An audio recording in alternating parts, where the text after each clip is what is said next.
Numinous Podcast with Carmen Spaniola.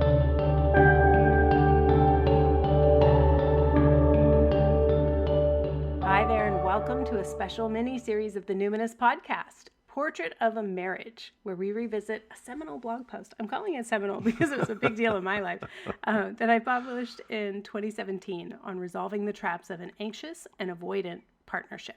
So, in other words, a relationship where one partner, in this case me, a cis white woman, tends to have a more avoidant attachment style, and the other partner, in this case my husband Ruben, say hello Ruben. Hello, Carmen. Hi. A cis white man tends to express a more anxious attachment style. So this is our third episode. And, you know, we shared already that you're feeling a bit burnt out still, laid off work. Quite frankly, I'm just going to say it publicly. I think you should have been on medical leave 6 months before. So this timeline seems about right for me. But one of the things we noticed is we would do an episode like this and that was a lot to sit with, and took a little while for the nervous system to recover because you haven't been feeling quite as robust. So how are you feeling arriving at this third episode, Ruben? I'm feeling good. Yeah, I'm a little disappointed because I've been working on some sound things to try to improve the recording, and that didn't work out. Well, I understand, though, how important it is to you that, like, listening to our conversation, which was basically a mic set up it was, imagine those, like, on TV where they have interrogation rooms. It's just, like, not the cushiony, warm sound that you wanted. We're doing something better. It's not quite where you want it to be, but I appreciate all the effort you put in to make it as warm as our relationship. Well, and also, Carmen, you have been doing the Numinous Podcast for how long? How long, Carmen? Since 2014. That's almost 10 years. And there's how many episodes? Over 200 now? No, we're approaching our 200. Okay, approaching our 200th This is episode. our big lead up, our celebratory lead up to episode 200, because you usually come in on those milestone episodes. Right, real cliffhanger here. So, you know, you've been doing this a while. This is kind of a big deal. You talk to a lot of interesting people, and I would just like the conversations to have as good a sound as they have content. That's kind. I have this thing where, so when I started in 2014, I wasn't exactly an early adopter, but I was like pretty early for like my peer group, which is, you know, women of a certain age, I guess. And now, you know, NPR and CBC, they call themselves podcasts, and it makes me so irate. It's like, no, a podcast is you're in your shitty, you know, not very well soundproofed room, and you're just working on GarageBand.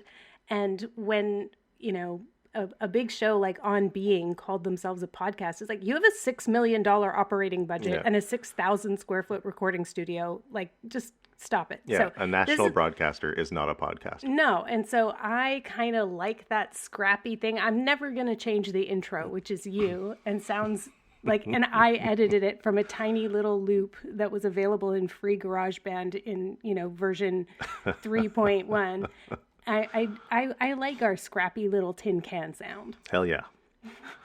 I will also say, how am I arriving? We're sleeping outside in the Palace of Dreams, the Palais de Rêve. We love it. We love it. Follow us on Instagram. We're going to do a video because people are like, where did you get that outdoor sleeping tent? And it's like, oh man. Don't you think the Palace of Dreams needs its own Instagram?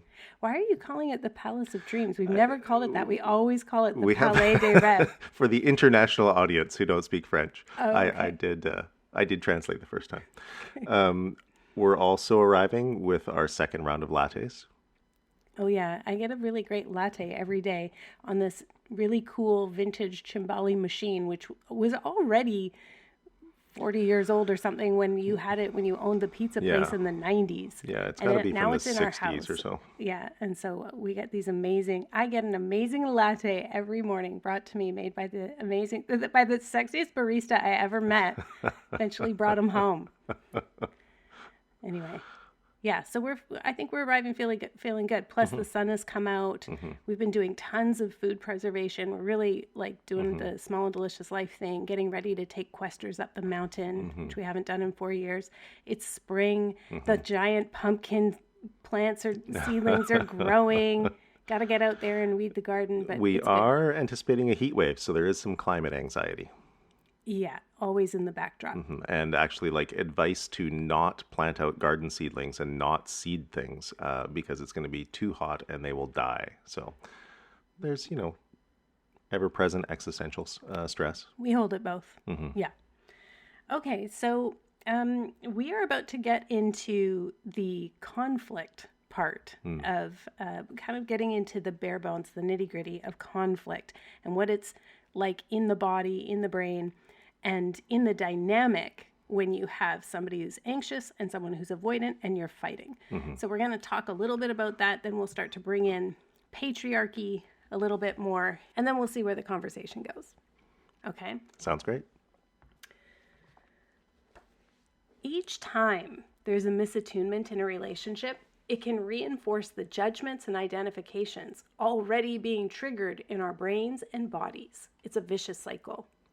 The top down, bottom up distress cycle is a continuous loop of information, which I think is why it's accurate to describe really bad arguments as being sucked into a vortex of trauma. When we perceive a threat and our brain initiates the fight, flight, freeze, or tend and befriend instincts, it's a bit like our body goes into shock. Our respiratory and circulation systems constrict and focus their energy on keeping the heart and vital organs alive. All of the non-essential systems pretty much start shutting down. This is why a normally eloquent and articulate person can become mute in an argument. They freeze. Their mind is wiped blank. It might appear that they are withholding or withdrawing, but in fact, their systems are literally shutting down. There's nothing in there to withhold. Nothing is happening inside that they can consciously perceive anyway. So we have described me shutting down in arguments. One time I explained to you that the reason I'm not talking is not that I'm withholding or giving you the silent treatment. Literally, there's nothing inside. I'm in the concrete box. And I would describe the concrete box. It's almost like the oxygen gets sucked out, all the power goes out, and I'm in a concrete box where the walls are 2 feet thick. Above, below, side to side, there's no doors or windows. And it's like being in a coffin. And the oxygen is sucked out. There's nothing happening in my brain. I'm not formulating a response. I'm not seething at you. Literally nothing is happening. It's a, so in trauma, we would call that like dissociation. But I never really think of it as dissociation because I feel very much in my body. I'm just trapped inside. What's it like for you? It's so, first of all, I keep using present tense, but this hasn't happened in a long time. Mm-hmm. What was it like for you in the beginning of our relationship when you would notice me go into the concrete box? Well, I didn't notice you go into the concrete box. It was years before I think you described that, actually. Years of fighting before you described that, and years more before we understood what was going on inside the concrete box, I think. So at first, I come from a very rational, talk things out, find right and wrong, present facts, and adjudicate the case sort of, approach. And so for me, it was incredibly frustrating that you would just like check out in the middle of our conversations. And to me, it felt like we weren't even fighting particularly badly necessarily. It's not like this was happening necessarily hours into a long fight or anything. This might be happening kind of what to me seemed like we were still in a very functional state. We were arguing, but we were making sense, and then you would proceed to just vanish, from the conversation. So that was bad, frustrating, and of course, from the anxious attachment perspective, in combination with all sorts of other like micro wounds in our relationship, this was a big attachment threat. It's like, where did Carmen go? So I am afraid of Carmen not being here. And in fact, Carmen has just left, confirming all my fears. Right. Okay, we're going to get into what it's like for you a bit more in terms of what that physiologically is like for you when the attachment threat comes up. I'd like to share what's happening for me. So when you say like, we hadn't even been fighting for hours already, I'm just like, I can feel the like hours. That's just like way too long. Oh, Mona has entered the chat. I don't know if people could hear the jingling, but there she was.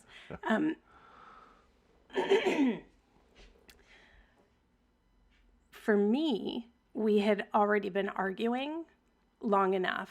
20 minutes, maybe? A lifetime? Yeah, it felt like, so 20 minutes of rehashing or something, and then you get to half an hour. And like, to me, that was an eternity.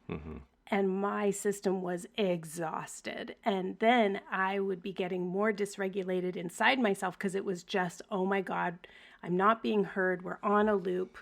He's not getting it. I'm using every words, all the words I can think of. And instead of, and everything's just getting dismissed, invalidated, argued against. Like, this is my actual reality. I just started to feel like I was going crazy. I'm like, I'm sharing with you my reality of whatever's happening. And when that happens, what we've discovered is that I have a pretty, like, I have a hair trigger. I'm very sensitive to feeling dismissed and invalidated. And that kind of brush off or bulldozering or snowballing over, that exhausts my nervous system. And so it is just like oxygen getting sucked out of a room. I just can't breathe. And so there's a period of activation, and then there's the freeze. It's just a waiting it out, a resource conservation, because I can't breathe. There's nowhere I can move and nothing I can say that will be treated as real and valid. That was the experience for me. So it doesn't really matter how long, but certainly after 20 minutes. And so, hey folks, people's nervous systems can only really tolerate an intense state for like 20 minutes max. That's like, you'll find different figures with different trauma instructors, but essentially, Stan Tatkin, in the psychobiological approach to couples therapy, he talks about like, if you're not done after 10 minutes, you need to stop that argument and have an agreement to take it up later. 10 minutes. And, we would be going for an hour, a couple hours, and then it would drag into days. Yeah, into the night. Into the night, yeah, 3 hours. And our worst arguments. Yeah, those are the worst. Those are the memorable ones. But there were plenty of times where it would be like a half-day shot just being snipey because we didn't properly repair, or we agreed to disagree, or whatever people call détente. And that actually is also just extending the state of exhaustion for the nervous system. So you're really just not going to solve anything at that point. You've got a neurobiological problem that isn't going to be solved with more words. So you also described in the past, Ruben, there was one time I asked you, what is it like for you? We might have been in therapy. And it was like, what is it like for you, Ruben, when the attachment threat is present? And you said, oh my God, it's like there's a tornado in my spine. Or you said like brainstem or something like that. But it was like right up by your head and this like whirlwind. What is it like physically for you when the attachment threat was there? Yeah, I don't remember saying that, but that sounds very descriptive. It's like the whirling of a tornado, is just so descriptive. Everything is moving so fast, and it's focused, like the suction into the center, whirling around and sucking into that center is so descriptive, of what it feels like. And it's like my brain, my ears, my eyes, like everything is like lost in the wind of the tornado. And tightly wound. Is that accurate? Yeah. Yeah, like, I think the physical demands of holding a tornado on your neck, like does something to my body. I don't think that's not the focus for me as much as the tornado when I think about like what happens. Is it mostly thoughts are whizzing around and like things are flying and flailing? No, it's all like emotion, and it's mostly just like it's very catastrophic, so it's Carmen's in the concrete box. She's not responding. This is the end of our relationship. I gotta find a place to sleep. Like the catastrophizing about the end of the relationship happens very quickly and with no real connection to the topic discussed before you go into the concrete box. And so all the words that you're using to try to get through this argument, this is in the past again, you were just like grasping at thoughts going by, or you were trying to articulate something to me to help settle this tornado of emotion. Yeah, well, now I would say, I think that's all an attachment bid, right? It's all like, come back here, attach to me. I'm right here.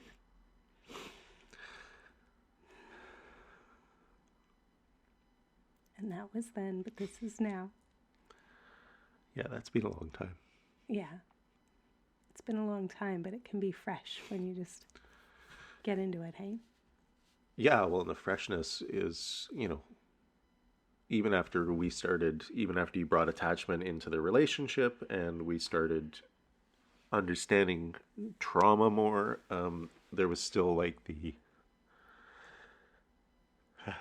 there's still like the leftovers of all the years, and obviously there's our whole lives that we're bringing in that's triggered. It's not like we just started our relationship and hurt each other so bad. We were bringing in our whole lives that is being triggered in many ways. I think the largest part. So so there was our whole lives plus the first half of our relationship that was activated, and obviously still gets activated. We had a spat yesterday. Yeah. And it's all just like the same old stuff.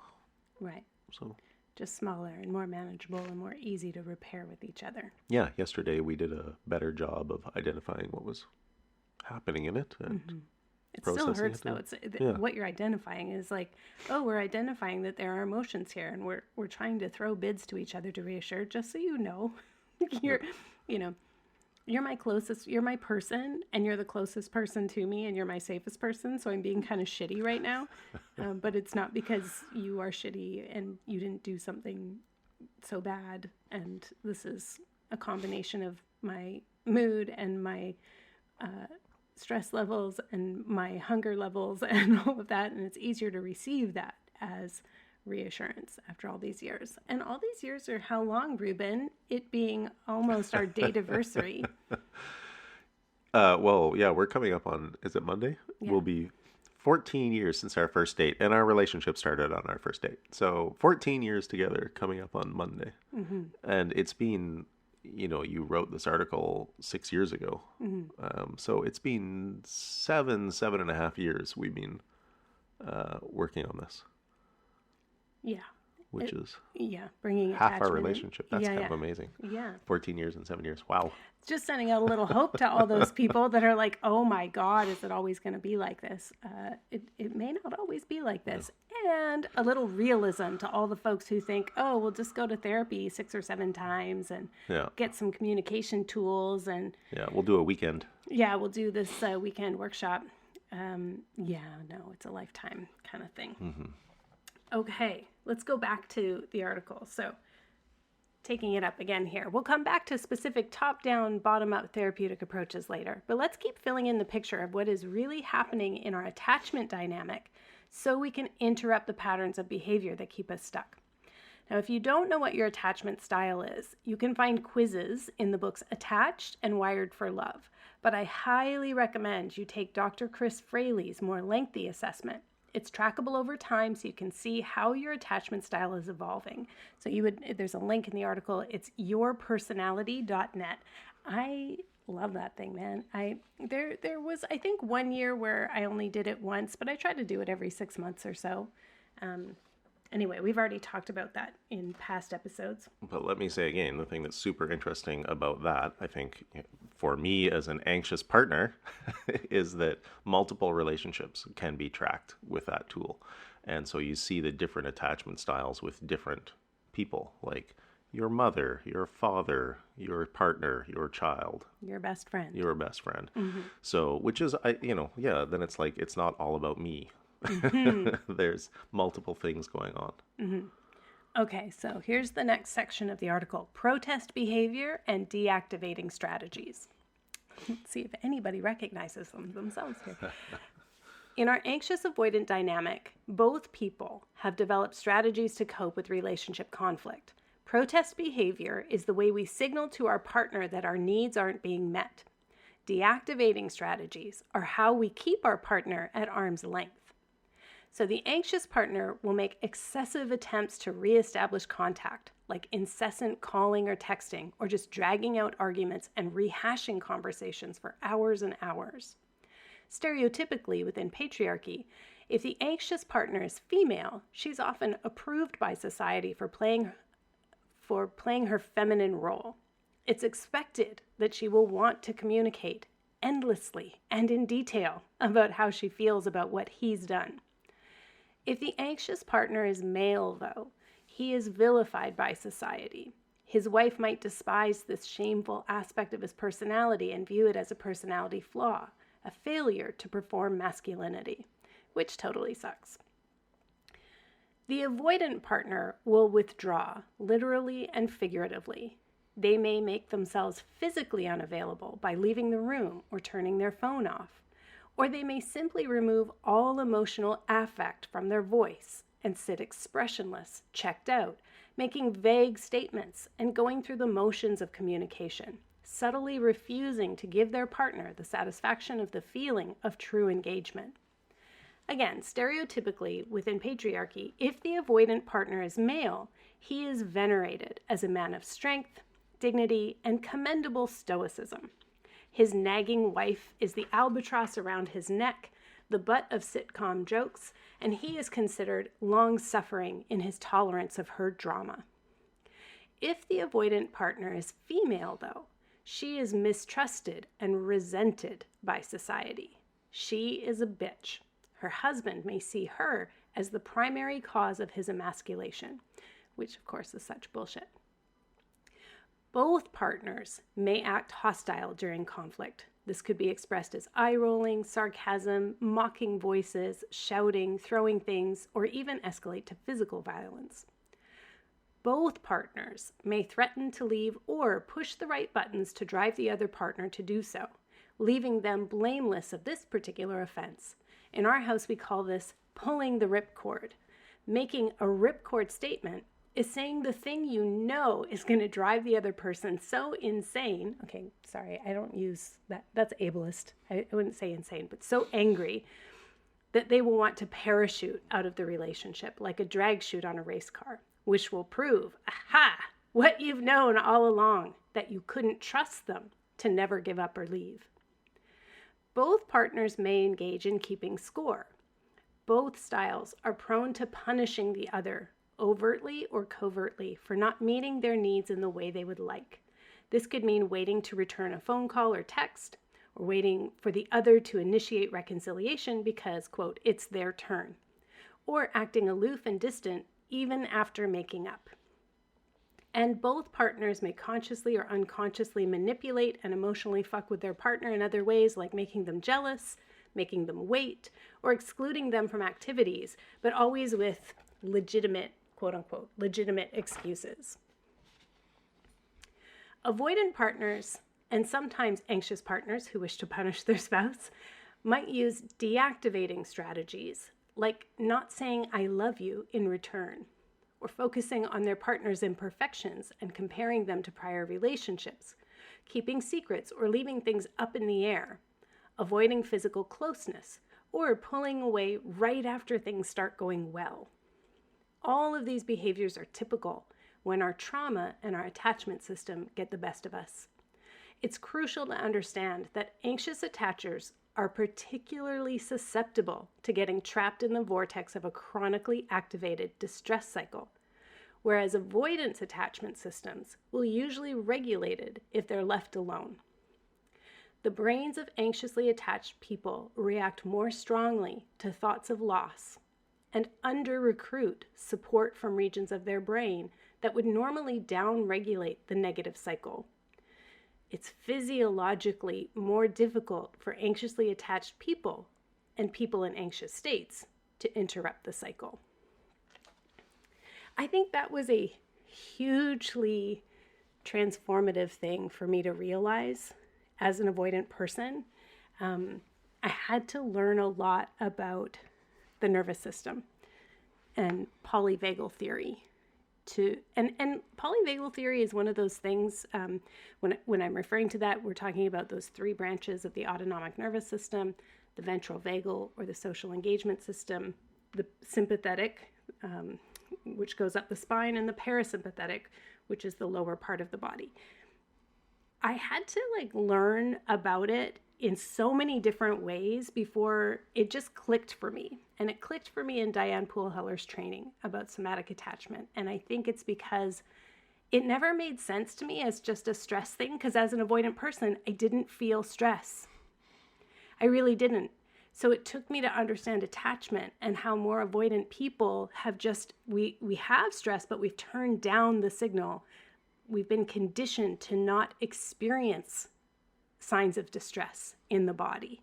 So I had to really map those two things onto each other to go, oh, it's physically harder for Ruben to calm the fuck down than it is for me. And he can't regulate on his own. That's not the biology. That's not how it's going to go. Whereas I have enough time and space, I'll cool off, and I might, I would remember those things and they would calcify and harden within me, but I wouldn't appear distressed or out of control. So I really had to learn about how this is not a willpower thing. It's that I literally am not getting signals. I kind of had to think of it as oh, I'm actually dysfunctional because I'm not experiencing signals in my body that I am upset about something, unless it happens really quickly and kind of even surprising me, and it'll come out as anger or something like that. So that was really important and shifted then my understanding of how then shall we proceed as a couple, because so much of couples therapy is about you're going to take turns and you're going to go back and forth and you're going to really hear each other. And I'd be like, oh my God, I am getting so annoyed. I didn't realize that's dysregulation, that's my stress cycle. And also didn't kind of recognize oh no, Ruben does need this, because if he doesn't get enough of it, it's not going to land. And so it was kind of wow, so I have to train myself, go to the gym emotionally and physiologically to be able to tolerate more connection so that you could find some settling and hear my words of repair or whatever it was. Any thoughts on that, Ruben? I have, well, there's so many thoughts. I thought it was very interesting you talked about your signal being turned down, because it was the work of several years in our relationship to try to turn that signal up to a level where you could hear it. So there's so many parts of this that are maybe entire podcasts on their own. Just little mini case studies within our relationship. There are many, within ours. Yeah, exactly. There are many polyvagal podcasts, but in terms of how it connects with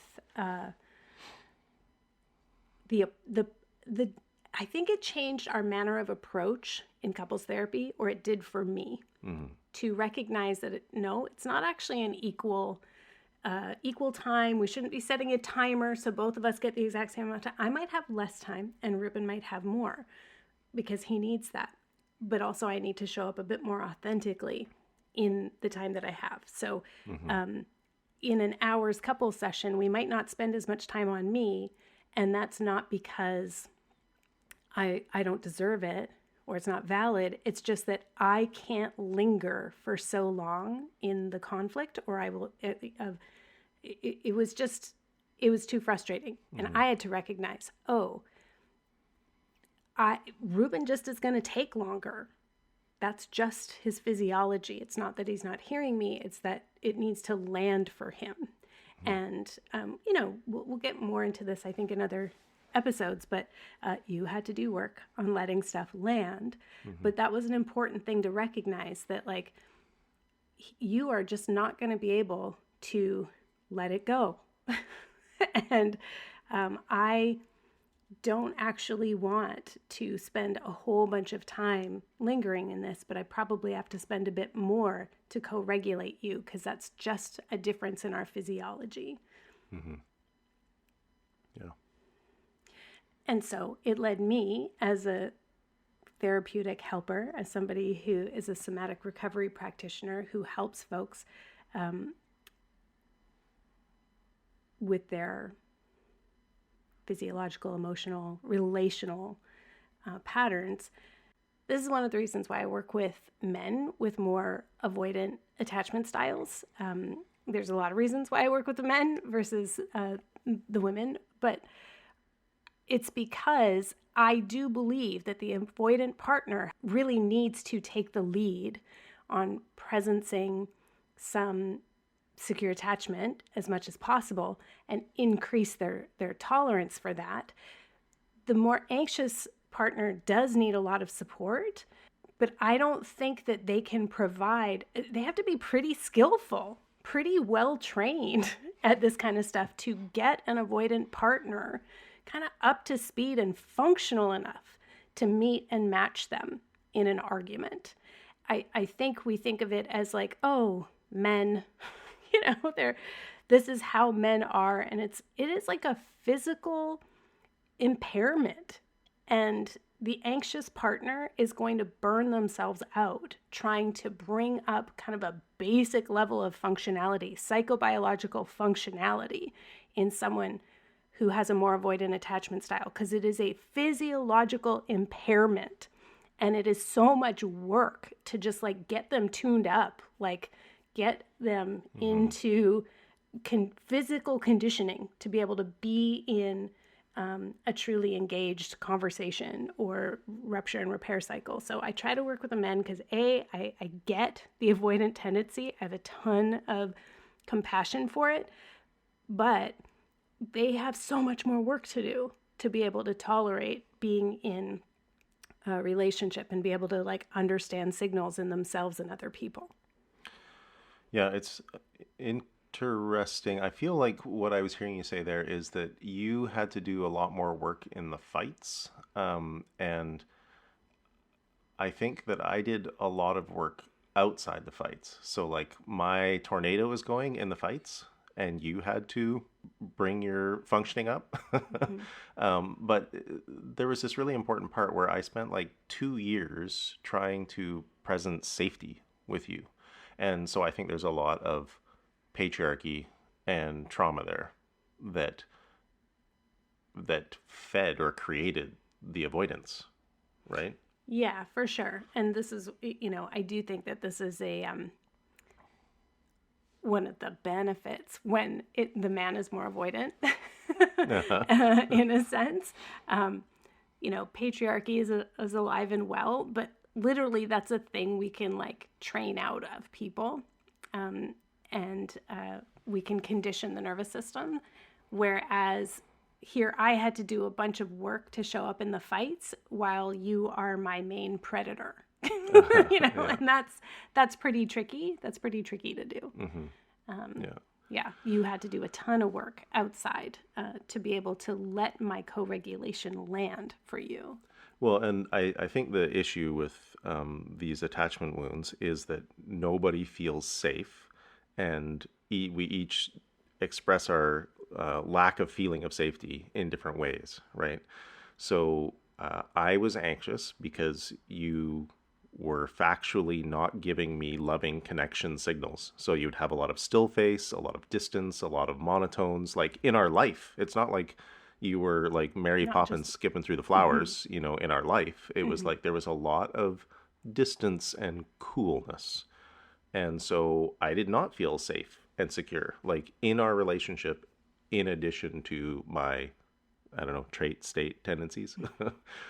So in addition to my who I showed up as in our relationship, it's not like I was being overwhelmed with loving signals. And so then in fights, I'm like, quickly become a basket case tornado, hmm a Yeah, tornado of baskets. and not to be like tit for tat, but just so that people understand, like it wasn't like you were really calm and self-possessed and like able to soothe yourself and cooing at me Hmm. the whole time, and I was being like aloof Hmm. and Yeah. cold and distant.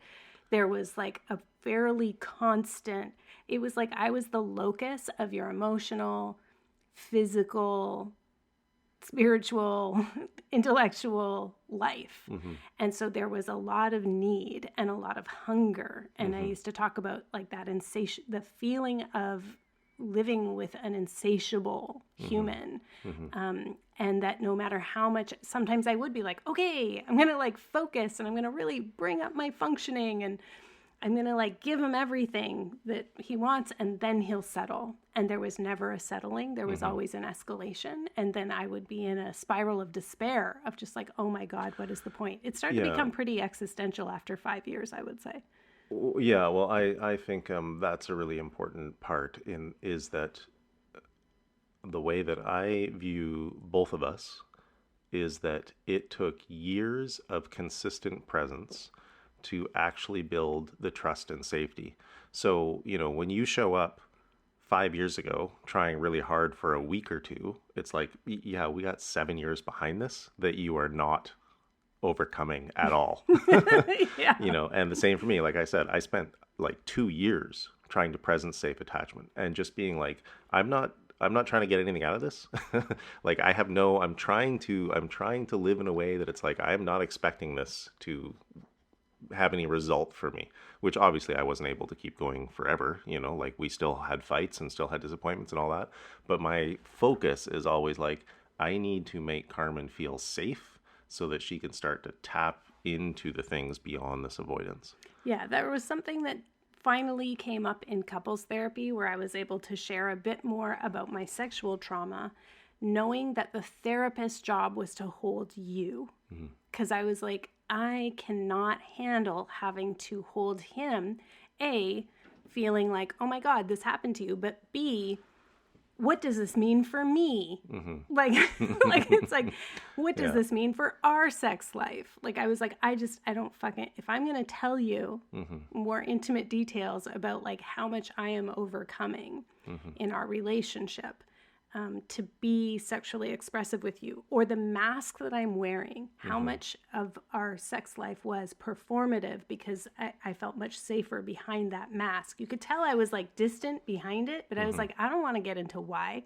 because guess what? That's going to turn into, but that's bad for Ruben's sex life. And I was Mm-hmm. like, I'm not fucking holding this. So let's get into the next part where we talk about patriarchy, because I want to come back to how you had to choose to subsume all of that insatiability for a while, Mm-hmm.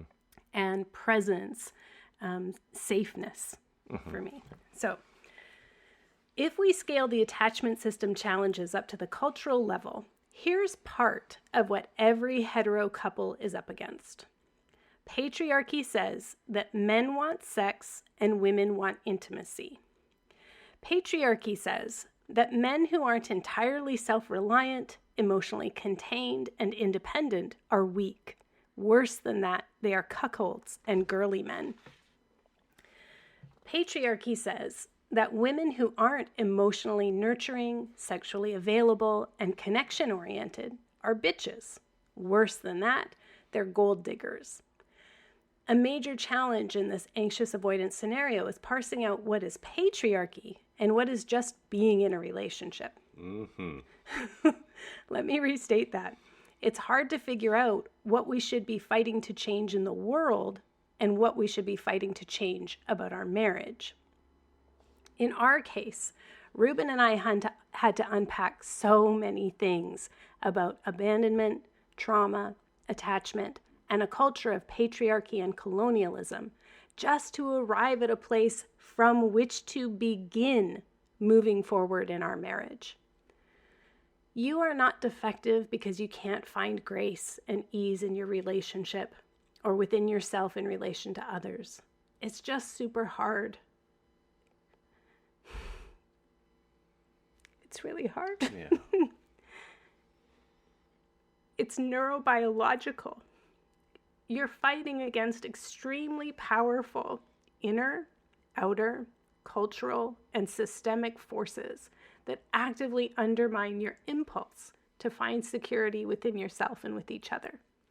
It takes practice and tenacity and a willingness to feel everything at all the scales.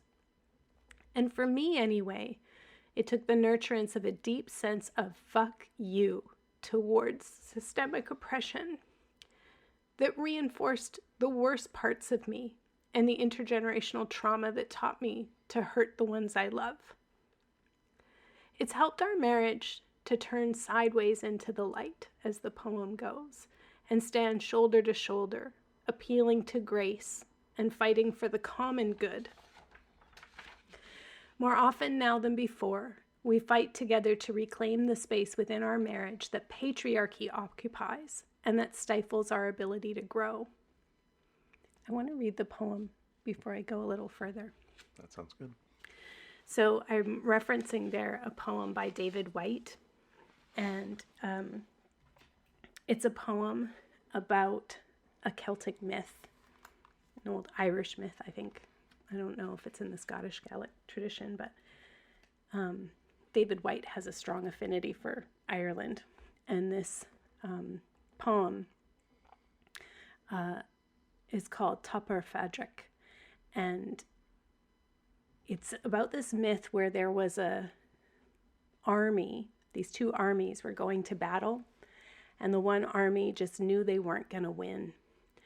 And so they went to battle in regalia. They prepared to do battle, but as they were just about to get into the clash, the myth says that they turned sideways and they disappeared into light. And so rather than fight this like unwinnable battle, they didn't quite surrender, but they did. They surrendered to their fate, and they had this mystical transfiguration instead. So this is the poem that we're talking about, that instead of fighting against each other when we should be fighting the patriarchy, this is what came to mind. Turn sideways into the light, as they say the old ones did, and disappear into the originality of it all. Be impatient with easy explanations, and teach that part of the mind that wants to know everything not to begin questions it cannot answer. Walk the green road above the bay and the low glinting fields toward the evening sun. Let that Atlantic gleam be ahead of you and the gray light of the bay below you until you catch, down on your left, the break in the wall. For just above in the shadows you'll find it, hidden, a curved arm of rock holding the water close to the mountain, a just lit surface smoothing a scattering of coins, and in the niche above, notes to the dead and supplications for those who still live. But for now, you are alone with the transfiguration, and ask no healing for your own, but look down as if looking through time, as if through a rent veil from the other side of the question you've refused to ask. And remember now, that clear stream of generosity from which you drank. How as a child your arms could rise and your palms turn out to touch the blessing of the world. It's the first and the last lines of that poem that get me. That at some point in the fight, you just have to turn sideways into the light and be palms up and let yourself touch the blessing. And the blessing is that you obviously both love each other. That's not the question here. It's how are we going to be together? And so the turning sideways is like, turn, be shoulder to shoulder, and fight against the things about the world, not about your relationship, that are causing the agony. Mm-hmm. Poetry has played a really important part, actually, in our healing and connection of our marriage. Yeah. Do you want to share some about that? Well, there've been periods, a couple of really big periods where we just read each other poetry a lot. And that was, I would say from the contact nutrition standpoint, a lot of that was about safe touch. And vocal prosody. And vocal prosody, but I think it was a way for us to like touch each other, like we would lie together, but be focused on something else. So it wasn't sexual or aggressive, but it was connected. And yeah, the vocal prosody of just hearing each other's voices, often not even paying much attention to the words, but just the sounds. And then there's been Neruda's poem, The Queen, is one that I have read to you 1,000 times. And, daily through some of, like, not our hardest patches, like it's not something we bring out when we're actually fighting, but it was something that, again, it was like trying to present safety, like trying to create more space in our neural reactions for new responses. Yeah, I think it was another way for us to, I think of poetry as like painting almost, or like it's painting a landscape, maybe in an impressionistic way. And we're trying to paint a landscape of like dulcet tones and devotional words and gentleness with each other. And so there's something that happens in poetry which, well, they say poetry is the language against which there is no defense, right? It just like lands somewhere very specific that opens us up to imagination. From a polyvagal perspective, it puts us into the ventral vagal state, meaning an openness, a curiosity, an engagement, where we kind of want to collaborate with the world.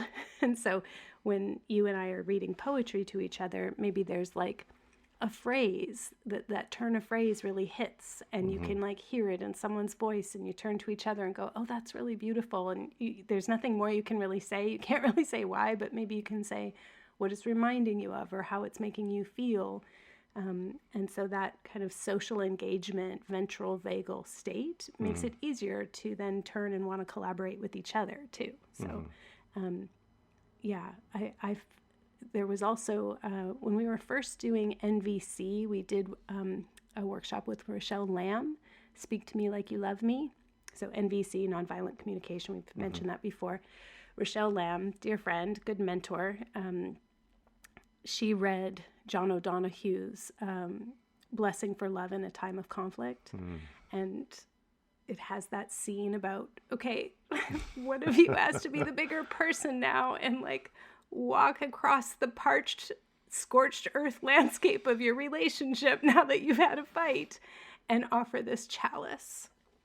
And that was really moving for us. I think that might have motivated us to start bringing more poetry into one of the ways that we could be together, but shoulder to shoulder Hmm. Yeah. Yeah. And then maybe last thing on poetry, because you started this reading about patriarchy, which we need to get back to. Okay. But on our 10th wedding anniversary, we got a couple's tattoo with Mm-hmm. two lines from the Neruda poem, The Queen. Mm-hmm. And so it's with us all the time now. Yeah. Yeah. We really imprinted that Hmm. ritually. Okay, let's get back to patriarchy. I'm going Okay. to wrap up the show with reading this last little bit here. Okay. It's fortunate that some of the things that attracted us to each other in the first place, like appreciation for research and critical analysis, a sense of compassionate social responsibility, and a great capacity to hold space for complexity, have come in pretty handy in this situation. The work we've done together directly impacts my clients. It means that they don't have to synthesize thousands of pages of literature, hundreds of hours of audio and video, and days in workshops. So here we are, two super smart people with a love for each other that is dizzying.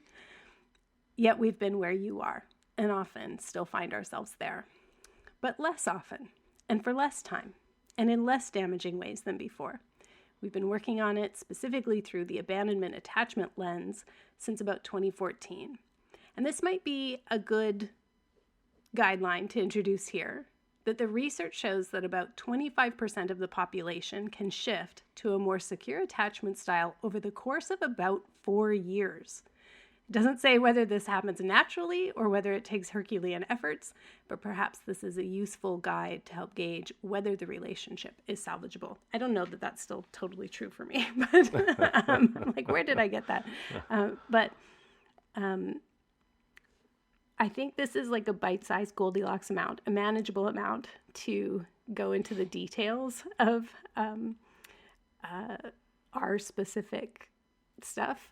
But generally speaking, how would you say that you came to recognize patriarchy as the critical thing required to move our attachment to a more secure place? Well, I think through you had kind of a larger political awakening, and just our general interest in kind of social justice and trying to understand what's happening in the world. And so, patriarchy often makes it, because it has the word father in it, it makes it sound like it's just all about sexes, but really it's about multiple, complex, and interlinked ways of oppression. Mm-hmm. Can you talk about epistemic privilege and how recognition that that was a thing helped you go, oh, patriarchy?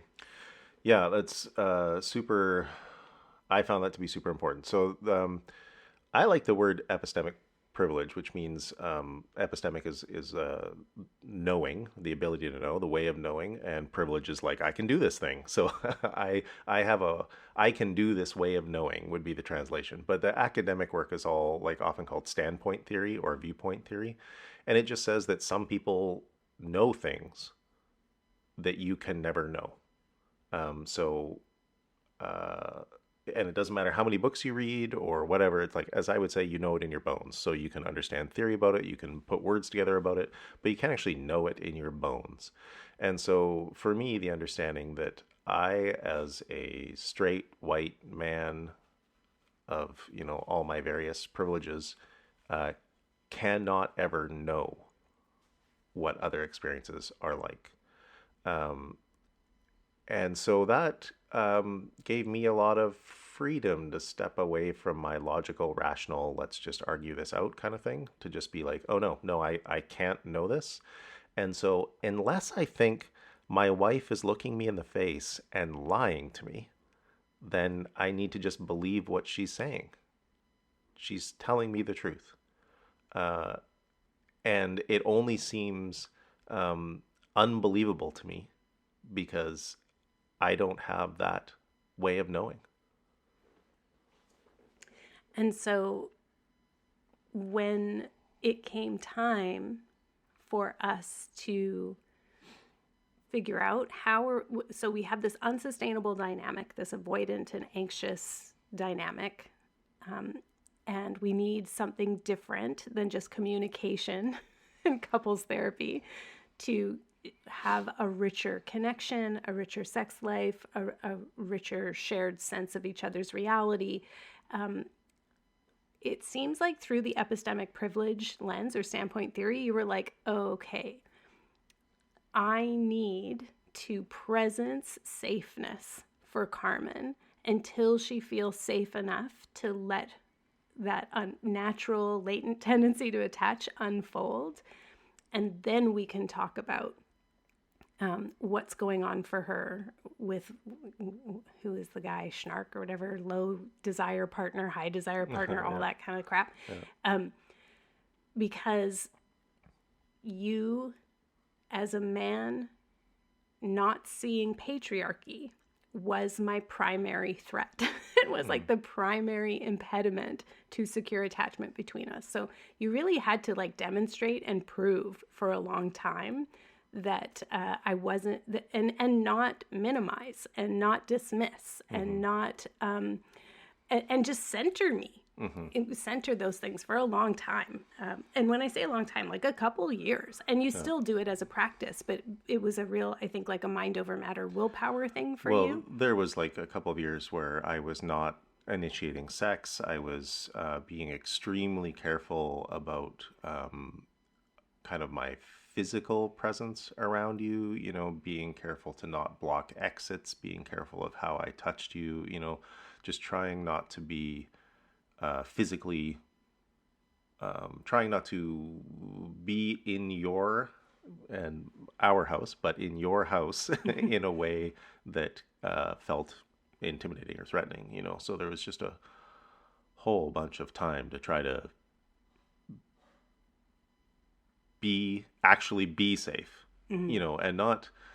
And that's, just to be clear, you had never been, quote unquote, unsafe or like aggressive or anything like that physically. And I wasn't like a nervous wreck about having sex or anything like that. We were having like a fully functional sex life where we were tracking it and taking it to therapy and all that kind of stuff, right? Yeah. We've got all the Japanese rope stuff, right? Like we're, you know, so it wasn't like, oh, Carmen is a victim of sexual trauma, and so she has this like nervous thing coming up. No, I was the avoidant, like, you know, like, yeah, sure, let's just fuck, like, you know, like it, and then like, now I'm sick of it, I've got a headache. Like I was pretty one note about it. It wasn't, and you know, again, fabulous. I'm so tempted to talk about simultaneous orgasms right now. There's no need. There's no need. But honestly, I'm just going to say there was like on paper, we had like the usual couple stuff of high desire and low desire or like stress or whatever. So you were not a person who was like sexually aggressive or anything like that. It was, or physically aggressive. I didn't wave my fist. You were the fist waver in our arguments. I was the yeller. Yeah. I did train myself to like, I wasn't throwing big objects, but I really did want to throw some swings at times. And sometimes instead I threw towels at the door because that felt good. But anyway, so I'm just saying that to just say like, this wasn't a dramatic kind of thing that it was like, oh, Ruben has to like prove his safeness because he's like punched the wall or anything like that. It wasn't like that. The other thing I want to say though that I had to do was I had to read The Will to Change by Bell Hooks, Men, Masculinity, and Love, where she says, if feminists want men to be more emotional, they have to be fucking kind and compassionate when men have feelings and are emotional and stop being so angry about that. And it's not fair to ask people to be more emotionally attuned and then not attuned to their emotions as well. So that book is a bit of a, yes, it's about men, but it was a real comeuppance for women who are intolerant of men having emotions and having a rich emotional life and a need for secure attachment. So we should probably, that would probably be a very important, interesting thing to talk about is how you enacted patriarchy in our marriage. Yeah. But right now, we were talking about epistemic privilege, and as you know, I have a hard time tracking multiple things right now. So, no, it's all good. I'm just trying to flag it. So the epistemic privilege, as a rational man in our culture, there's so much dismissing and minimizing of things. And so it's like, yeah, so you were just very clear that, I never caused sexual trauma to you. And so the minimization is like, I never caused sexual trauma to you. Why is there sexual trauma in our relationship? And so to just accept there is sexual trauma in our relationship because Carmen says there is. And therefore, how then shall we live? That that was a huge, and not just sexual trauma, but all of the bits of our relationship that it's like, no, this is what Carmen says her experience is. And for years, I was like, okay, that's the truth. I will also say at the same time, I started, or maybe even in this melange, in this mess of 5 years or whatever, I started like following people on Facebook that were not like me. So I started following like Black women and lots more Indigenous people. And just like I didn't comment or interact, I just tried to learn. I just read and listened to what they were saying to try to understand that there's different worldviews and different experiences of the world than mine. So I practiced for a long time, and I still do that, where it's like I just follow people and I don't engage. Ask for anything of them, but yeah. You well, I don't want to say okay. Yeah, you don't engage in terms of like let's discuss this, but you are kind of like famous in a small slice of the internet as being a white guy that can be tagged in, or who will speak up if there's like abuse happening in the comments. I think you spend too much time on Facebook, but at the same time, I know that 70% of it is going in and talking to other cis white guys and being like, dude, step off. Or like, dude, your tone, come on over to my page. And, but that's because you've spent so long listening. Can I bring this back to the attachment dynamic though for a sec?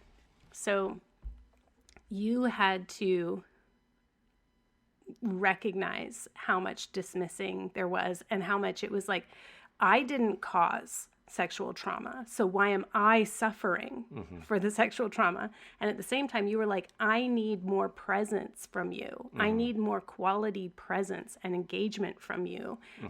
And just having great simultaneously orgasmic sex is not connecting. And I had to be like, okay, well, dude, if you want, there is a reason I've had to turn off my signals and have since I was 14 and have to be performative and have a mask in order to just like quell you, just to, like, it's truly just for you. It's like pretty transactional. I shouldn't say that. You make me feel great, baby. But I just mean that, okay, you want quality and presence. So you need to be able to hold your hot potato when I now reveal to you, here's the actual truth of what it's been like to be me.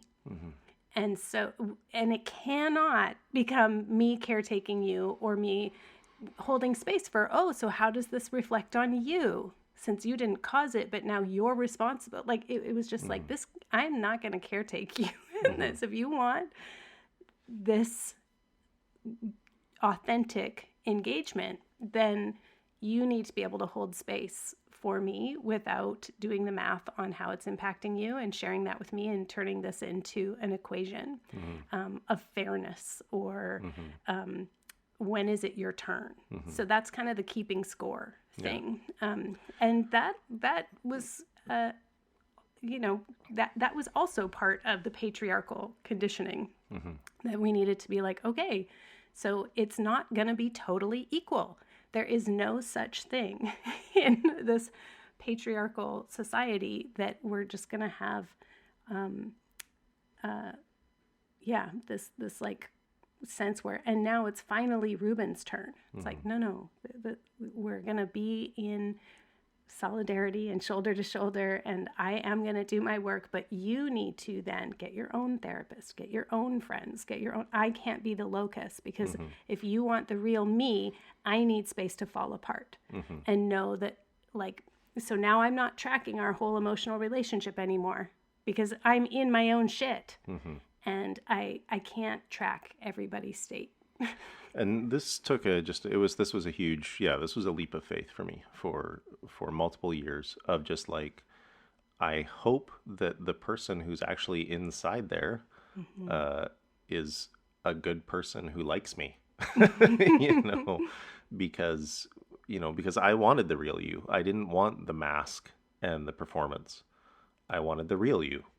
But the real you did not come out. So it took time.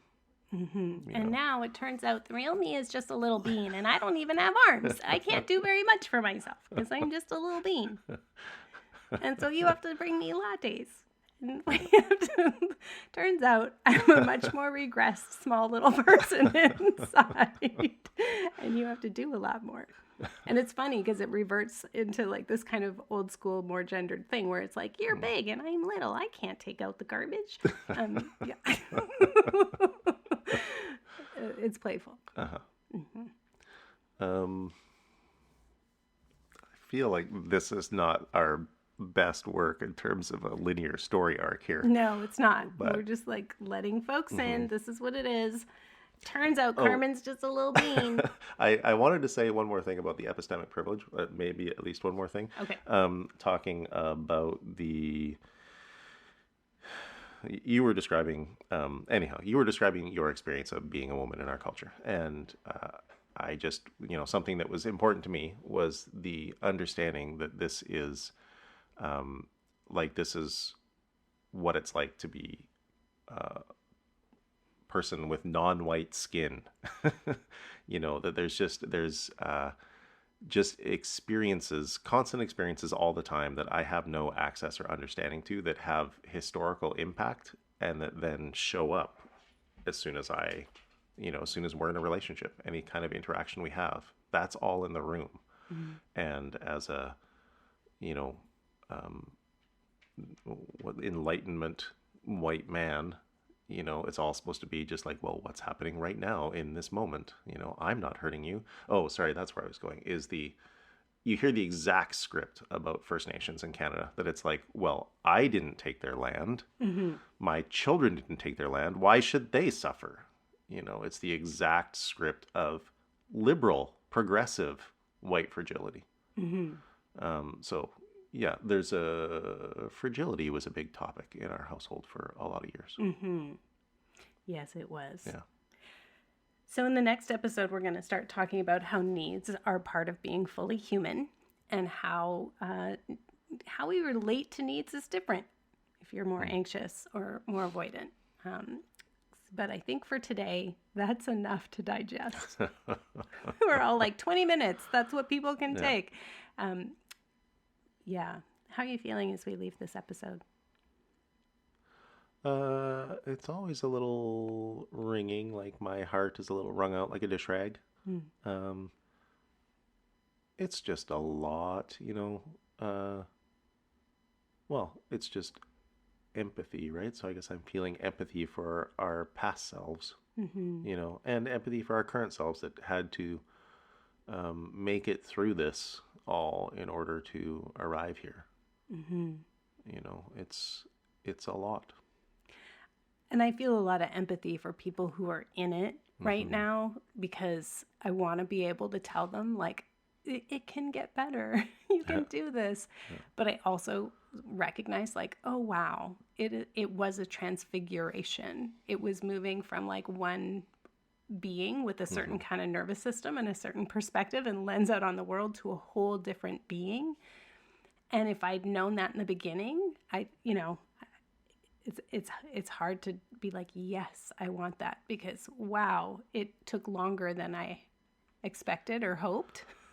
And that said, I do want to share. I don't know if 25% of people are going to get more secure over 4 years. I don't know what they were studying in that. I don't know if that's true for everybody listening, but I know that for some people, you want it really badly, or you don't want this so badly, and whatever it is you're going through. And I do want to say, like, I'm so grateful, because I am the person I want to be. But it's because I had this partner on this, it was a battlefield at times. Mm-hmm. But it's made me a better person. As it's made me a better white person. It's made me a better ally to people in down power positions. It's made me a better parent to my kid who struggles with marginalized identities. And it really, all of this has been in the crucible of our marriage. Mm-hmm. So I thank you. I'm really grateful for you. Yeah. All right. So let's say goodbye. We'll go to our listener shout out. You know what? I want to read, like, for some reason, this just seems like the best review to me. So we do a listener shout out at the end of different episodes. And I want to thank people who are leaving reviews. Even just these like little short ones, I really like. So here's one from Amazon. Yeah, maybe you had a spot saved. I sat down at your computer to do the sound stuff, and I was like, what are these Amazon reviews? I started reading them, and I started tearing up because they're so great. Oh, that's great. So I just wanted to say thanks to DJ, who left like 2 lines. So 5 stars, and the title is, Books Are Being Published All the Time on Magic. This one is the real thing. Okay, so like that in and of itself, I'm like, damn. Like, thank you. Yeah, short, pithy, punchy. Thank you, DJ. DJ said, wonderful spells and ideas. You'll love this book. Mm-hmm. Short, punchy, love it. Thank you for leaving that review. Anybody who leaves a review like that, if they're like, oh, I don't want to leave a review because I haven't read the whole thing, or, oh, I want to say exactly what I think about all the parts of it. No, just get on there. 5 stars, 1 line. So great. Thank you. Here's Rack2, RAC2. 5 stars. Such a beautiful book! ! I started following the author on Instagram. Thank you so much. When I saw she had a book, I had to order it. It is so well written and educational. Okay, so that... Mm-hmm. That really gets me. And the photos are beautiful, which they are. Yeah. Stephanie Ray Hull of Centric Photography, dear friend, did all the photos. Yeah. It is a great guide for beginners and seasonal witchcraft, but also just a great seasonal recipe and craft book. Okay, perfect review. Mm-hmm. It's exactly what it is. That's exactly what it is. It's exactly what it is. So, listener shout out to everybody leaving reviews, and please go leave a review. We'll read it. We'll cry. We'll like toast each other with you in it. I really appreciate that. Oh, and I would be remiss if I didn't say, hey, do you want to take some of my attachment courses? Because you could watch them with your beloveds, maybe like over the summer holiday or something like that. So I have 3 attachment courses. There's one, it's a comprehensive one called Secure, the Magical Art and Subtle Science of Attachment. And in that one, it's like, I think it's like 10 lessons, and each lesson is like an hour and a bit. And I really break down attachment theory, polyvagal theory, and power, rank, and privilege in relationship, as well as contact nutrition. So the building blocks of secure attachment. So that's pretty comprehensive. I will say it generally takes people a few months to get through that, because they're like, whoa. Yeah. They get through a couple and they're like, I need to think about this, or I need to digest this. And so it's a good thing to do with a partner, if you have one. Mm-hmm. If you're on your own, I actually might consider recommending instead the Contact Nutrition 101 course. think that's like more urgent and important to just understand contact nutrition and how you can glean it from the environment, even if you're on your own. So that short course, Contact Nutrition 101. There's also one called Attachment for Parents of Teens, which is archives of, I ran that course a couple times a year for a number of years, in person and online. So that has archive material for how to apply this stuff to teenagers. So those are all part of the Numinous Network, which is my monthly membership subscription. And you'll also get all of the free live calls. There's always over like 30. There's very often closer to 40 live calls a month, which I know can sound really overwhelming. But if you think of it instead as like, oh, every day there's like an opportunity where I could do one thing. And it's not calls like a lecture. Some of them are somatic exercises. Yeah, some of them are just like, somatics. There's plenty of them too where you can like hop on and just listen and just be there for the contact nutrition. Some of them, and I do indicate which ones, are like camera on, be present, and they're very focused, like the small business chat. And peer supervision, where people who are therapists or, helpers, astrologers, doulas, whatever you are, could come to that. So some of them are like camera on because we're holding each other's reputations. And so, but a lot of them you can just drop in. And they're all centered around cultivating secure attachment with yourself and with others and with the land and with spirit. Anyway, you can learn more about all of that at carmenspaniola.com. CarmenSpagnola. Until next time, all together now. Take care. One more time. All together now. All together now. Until next time, take care.